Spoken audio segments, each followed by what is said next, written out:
ত্রয়োদশ জাতীয় সংসদ নির্বাচনের লক্ষ্যে তরুণ ও যুব সমাজকে সংগঠিত করার কাজ চালিয়ে যাচ্ছে জাতীয় নাগরিক কমিটি ও বৈষম্য বিরোধী ছাত্র আন্দোলন।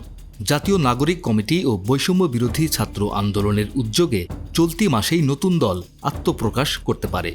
এতে জুলাই গণ অভ্যুত্থানে অংশগ্রহণকারী শিক্ষার্থী ও তরুণদের একাংশ যুক্ত হবে বলে জানা গেছে। এ লক্ষ্যে জাতীয় নাগরিক কমিটি ও বৈষম্য বিরোধী ছাত্র আন্দোলনের শীর্ষ নেতারা তাদের এলাকায় যাচ্ছেন এবং স্থানীয় সামাজিক রাজনৈতিক কর্মসূচিতে অংশ নিচ্ছেন। সবার মনে এখন প্রশ্ন, কে কোন আসন থেকে নির্বাচনে লড়বেন। জাতীয় নাগরিক কমিটির একাধিক সূত্র বলছে, সদস্য সচিব আক্তার হোসেন রংপুর ৪ ও মুখ্য সংগঠক সার্জিস আলম পঞ্চগড় ১ আসনে নির্বাচনের প্রস্তুতি নিচ্ছেন।